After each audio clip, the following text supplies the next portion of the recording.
Now in April 2025, what was supposed to be a regular high school track meet in Frisco, Texas, turned into a tragedy that would make headlines across the country. A dispute between two teenagers ended with a 17-year-old dead. Austin Metcalf was fatally stabbed, and another teenager, Karmelo Anthony, was arrested and charged with murder. At the time, Karmelo was also 17 years old. He was a high school student, an athlete, and according to his family, someone with no prior criminal record. But after that day, his life completely changed. Now Karmelo Anthony is facing trial as an adult, and if he's convicted, he could spend the rest of his life in prison. But this case has become bigger than just a courtroom story. Some people believe Karmelo acted in self-defense. Other people believe what happened to Austin Metcalf was murder, and that it should have never escalated that far. And because of the race of both teenagers involved, this case quickly turned into one of the most emotionally charged stories in the country. So in this video, we're going to break down what allegedly happened between him and Austin Metcalf. The core facts in this video are based on official reporting, court records, and the arrest report.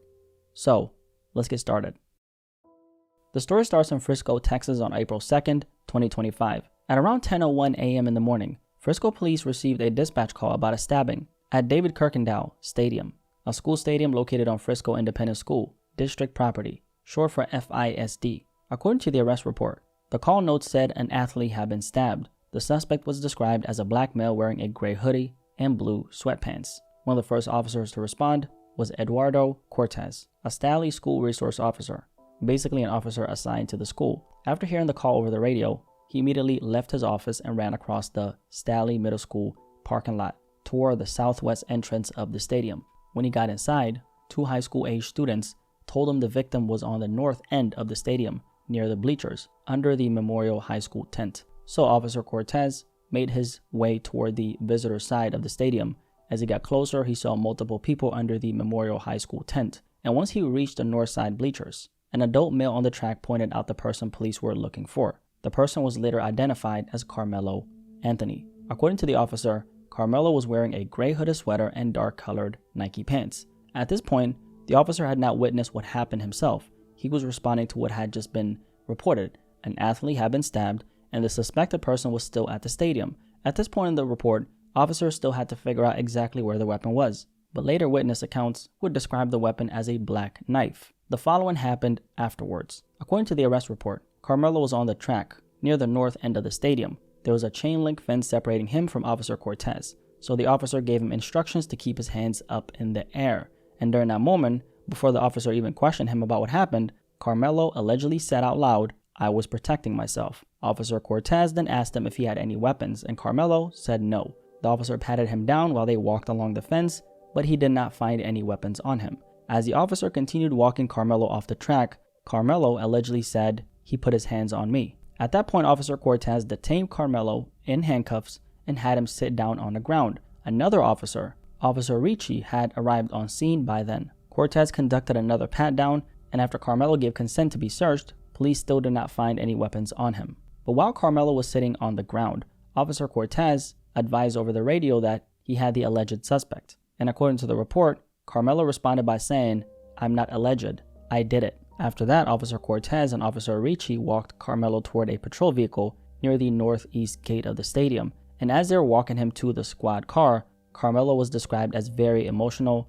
During that walk, he allegedly said, "He put his hands on me. I told him not to." Officer Cortez made it clear in the report that he did not question Karmelo about the incident while escorting him to the patrol vehicle. Once Karmelo was placed in the back seat, the officer noticed fresh blood on Karmelo's left middle finger. He then acknowledged the blood out loud so it would be captured on his body-worn camera. And while Karmelo was in the back seat, he allegedly asked the officer, "Is he going to be okay?" At that point, police confirmed his identity as Karmelo Anthony through the information he provided and through the school database. Once his identity was confirmed, officers were told to transport him to the Frisco Police Department jail. And again, Officer Cortez wrote that he did not question Karmelo about the incident at that point. The story then continues at the Frisco jail. According to the report, when Karmelo arrived at the jail, he was escorted into the intake area, where jail staff changed him out of the clothes he had been wearing and into jail attire. Officer Cortez wrote that he stayed with jail staff during that process. The clothes Karmelo had been wearing were then placed into an evidence bag, and Officer Cortez maintained possession of those clothes after Karmelo was placed into the jail cell. After that, Officer Cortez and another officer, Hancock, returned to the patrol vehicle, which was in the Frisco Police Department's secure jail entrance. Officer Cortez then placed Karmelo's clothes in the trunk area of the patrol vehicle. The clothes remained there until the Frisco Police Department crime scene technician, Kay Dillard, took possession of them. So by that point, Karmelo was in custody, his clothing had been collected as evidence, and the case was moving from the immediate arrest into the evidence gathering stage. But Officer Cortez's narrative wasn't the only account included in the arrest report. There was also a supplemental report from Officer Allison Ricci, and she was mentioned earlier in this story that I'm telling you right now. She was one of the people who responded to this entire situation initially, right? So according to Officer Ricci, she was dispatched to the stadium at around the same time after police received the report that an athlete had been stabbed. The suspect was once again described as a black male wearing a gray hooded sweatshirt and blue sweatpants. And all these different accounts are important, especially in the arrest report, which tells us what initially happened in the story, right? So that's why I'm kind of sharing different accounts from that particular day. And Officer Ricci wrote that she responded with lights and sirens and arrived at the scene at approximately 10:05 a.m. When she got there, she approached the track and field area and saw Officer Cortez kneeling next to Karmelo Anthony, who at that point was already in handcuffs and seated on the sidewalk near the entrance to the track. According to Officer Ricci, Officer Cortez told her that Anthony was the alleged suspect in this situation right here. Now, from the perspective of Officer Ricci, this is what she said, right? She said while they were walking Anthony to the car, Karmelo at that point made another spontaneous statement. He allegedly asked if what happened could be considered self-defense. And then the officer says she told him she did not know what happened. And then at that point, she also noted that the camera inside the patrol car had been activated before Karmelo was placed inside. And she took a photograph of Karmelo's hands with her department-issued camera and later uploaded that photo to the crime scene folder. Now, there was also another officer who responded to this entire situation, right? His name was Sergeant Will Otis. And according to his supplemental report, Karmelo was once again described as a black male wearing a gray hoodie and blue sweatpants. However, he also added in that he was possibly in Centennial High School clothing. And it turns out that he was actually a student at that particular high school. And this is kind of when we get into the specifics of what really happened, right? So let's keep going.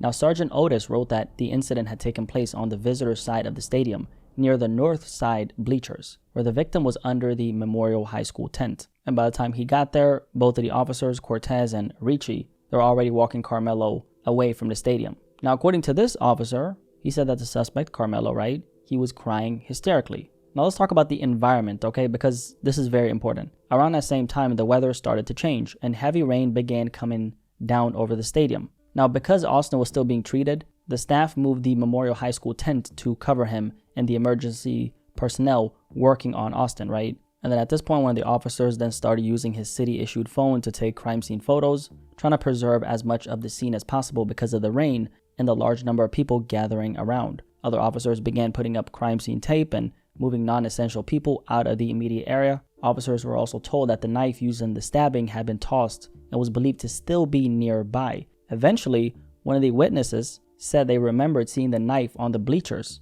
And according to the report, another officer, his name is Chow's, located the knife between rows 9 and 10 near seat 30, close to the aisle. The report says the knife was partially open, meaning the blade appeared to be at least partially exposed when the officers found it. And because of the rain that was starting to come down at this point, they decided to not move the knife right away. Instead, they covered it with a large blue tarp to preserve it as evidence. From there, Sergeant Otis helped preserve the crime scene while other personnel continued treating Austin and eventually transported him from the stadium. Now, the most detailed account of what allegedly happened comes from Officer Taylor Wetzel's supplemental report.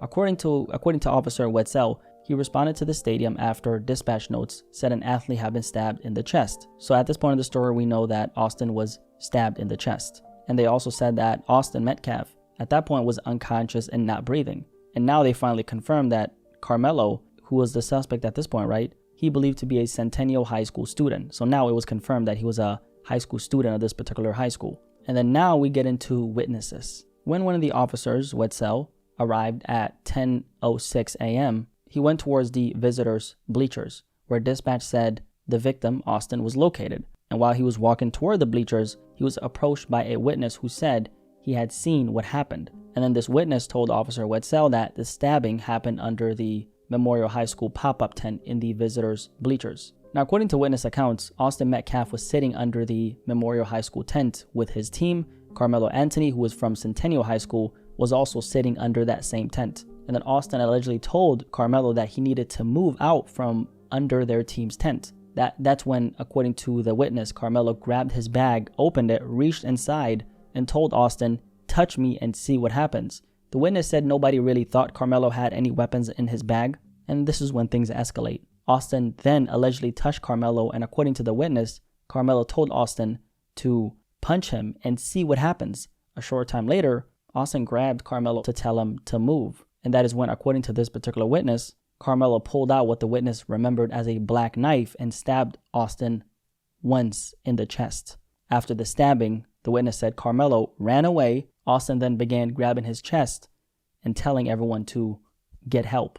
The police at this point made contact with Hunter Metcalf, who was Austin's brother, and another witness who had been nearby. And they're of course very, sad about what had happened. They're breathing heavily and crying because of what had happened to Austin. And then there was a witness there with his brother, with Austin's brother, right, who was speaking to the police, and they were giving them way more information than anyone else at the scene. And they said that they were sitting in the bleachers under the Memorial High School tent when another male, someone he did not know, walked over and sat under the tent. And then according to this witness, Austin Metcalf then told the male that because he did not go to Memorial, this high school, he had to leave the tent. And the witness said that Austin and the male, who of course was Karmelo, they were kind of going back and forth, and then Austin stood up and pushed the male to get out the tent. And then they also added in that this is when Karmelo was kind of like reaching around his bag, and then they reiterated that he took out a knife, stabbed Austin, and then he left the scene. So at this point in the story, we've gotten a lot of perspective and a lot of witness accounts on exactly what happened. We know who was there, and we know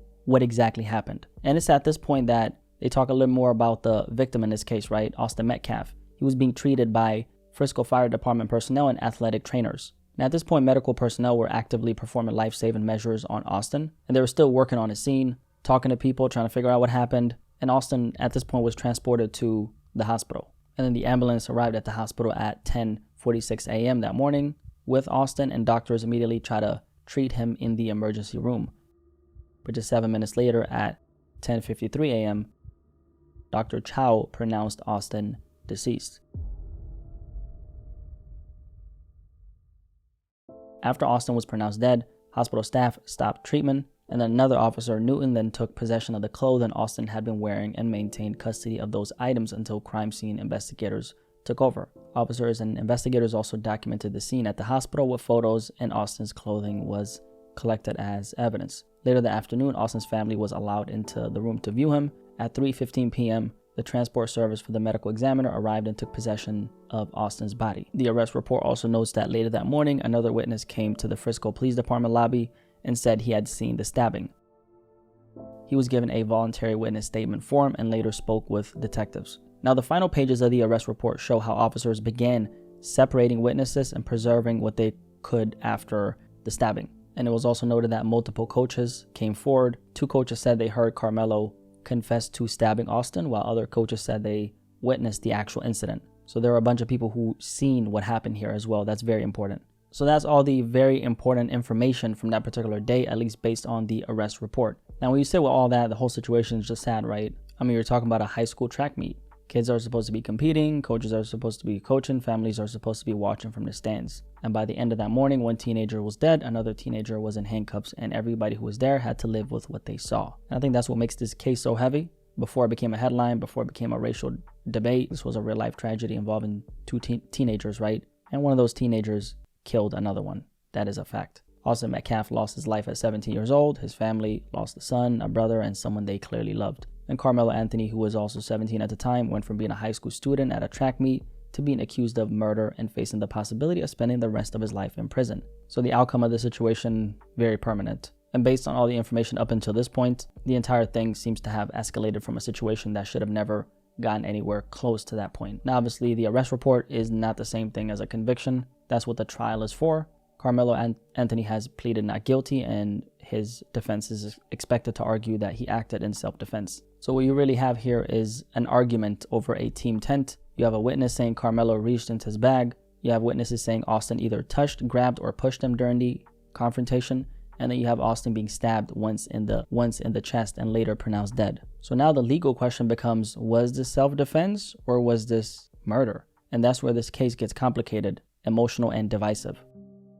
Now, after Karmelo Anthony was taken into custody, the story didn't stop at the stadium. That same day, Frisco police publicly identified him as the suspect. Again, he was 17 at the time, and the police said he had been charged with murder, a first-degree felony. And from that point, the public image of Karmelo Anthony became one of the biggest parts of this case. Because on one hand, you had the arrest report. You had witnesses describing a dispute under the Memorial High School tent. You had police saying Austin Metcalf was stabbed once in the chest. And you had Karmelo allegedly making statements like, "I was protecting myself, and I'm not alleged, I did it." But on the other hand, Karmelo's family and supporters started presenting a different side of who he was before all this happened. They described him as a teenager with no prior criminal history, a high school student, an athlete, someone who had played football and ran track.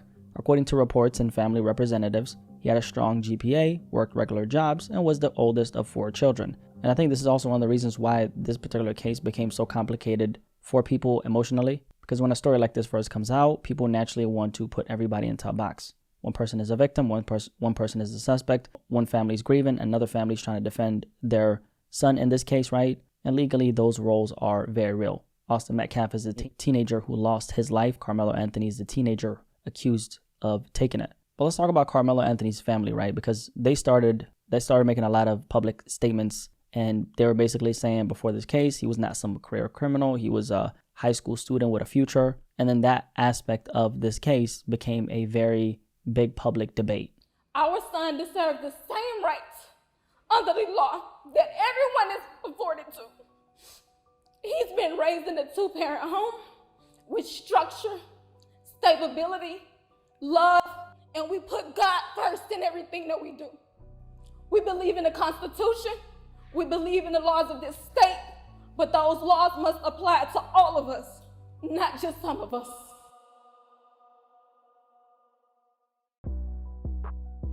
Now, on April 14, 2025, Karmelo's bond was reduced from $1 million to $250,000. He was allowed to leave jail under house arrest with an ankle monitor, as long as his family could post bond. That decision caused even more reaction. Some people looked at it as a normal legal decision for a 17-year-old with no prior criminal history. Other people looked at it and felt like the system was being too lenient for someone accused of stabbing another teenager to death. And then a few days later, on April 17, Karmelo's family held a press conference to address what they described as misinformation, threats, and hateful attacks. Whatever you think what happened between Karmelo and the Metcalf boys, my 3 younger children, my husband, and I didn't do anything to deserve to be threatened, harassed, and lied about. We were all waiting to hear the Anthony family talk for the first time on the record. It was supposed to start at 11. 10 minutes turned into 20, then 30. The reason? Austin Metcalf's father, Jeff Metcalf, had walked in. Who was not invited, he knows that it's inappropriate to be near this family. But he did it. But even that moment became controversial because Austin Metcalf's father showed up unexpectedly and he was escorted out before the press conference even began. So at that point, the case was no longer just being argued in court documents. It was being argued online. People were debating Karmelo's character. People were debating Austin's death. People were debating race. People were debating self-defense. And people were arguing whether the public support for Karmelo had gone too far. One of the biggest examples of that was the fundraiser set up for Karmelo's legal defense. Within weeks, it had raised hundreds of thousands of dollars, with reports saying it eventually passed way over $500,000. And that became another big point here. To Karmelo's supporters, the money represented support for a teenager they believed deserved a fair defense. And then to critics, it felt disturbing to see that much money raised for someone accused of killing a 17-year-old at a school event. So to a lot of people here, Karmelo was a teenager being overcharged after what they believed was self-defense. To other people, he was just a person accused of taking a young man's life and receiving way too much empathy. Now, on June 24, 2025, the case officially moved forward. And that's when Karmelo was indicted for first-degree murder and the stabbing death of Austin Metcalf. So legally, the indictment meant prosecutors believed they had enough evidence to move forward with a murder case. And from that point, the question became even bigger. Not just what happened under that tent, but whether Karmelo Anthony's claim of self-defense would hold up in court. Now, before we go deeper at this point in the video and the legal case and everything that happened after this, I think it's important to actually talk about Austin Metcalf as well, right? Because sometimes when cases like this become national stories, the person who lost their life almost becomes a name attached to a headline and they kind of get forgotten, which is something that I don't really like. It doesn't really matter where you stand on this particular case. At the end of the day, don't forget that this was a person, a young man who was very, very young who got killed here, right? He got killed here. That's not an argument of was it self-defense or murder. We'll get to that in the end. But at the same time, he was killed here. That is a fact. So Austin was 17 years old. He was a junior at Memorial High School in Frisco, Texas. He was an athlete, a football player, a track and field competitor. And according to reports, his father described him as an honor student, a natural leader, and a talented athlete. He played linebacker for Memorial High School, and by all accounts, he was someone who had a very bright future ahead of him. Austin also had a twin brother named Hunter. And keep in mind, his brother was actually there that day, right? He witnessed what happened, and reports describe how close these two brothers were.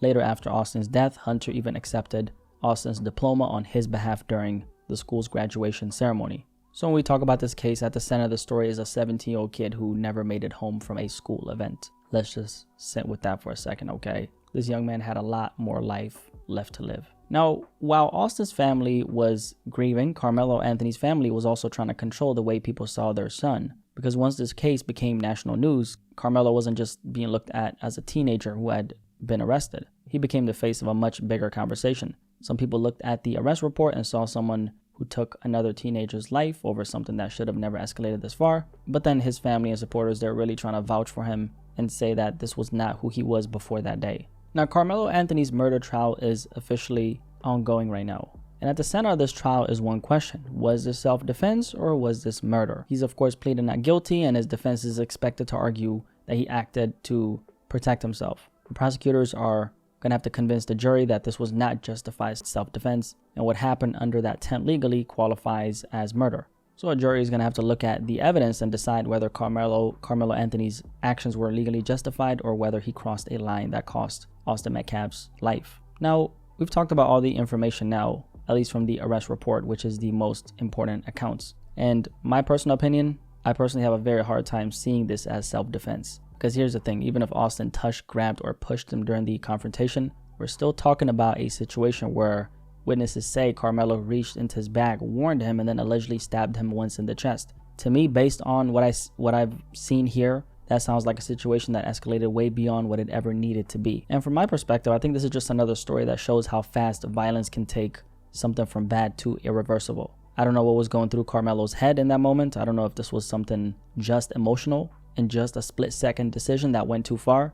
But what I do know, and this is a fact, one young man is dead at the hands of another young man. So now the question becomes, how did Austin Metcalf's life get taken? Did Karmelo truly believe he had to use deadly force? Was this really only self-defense, or was this murder?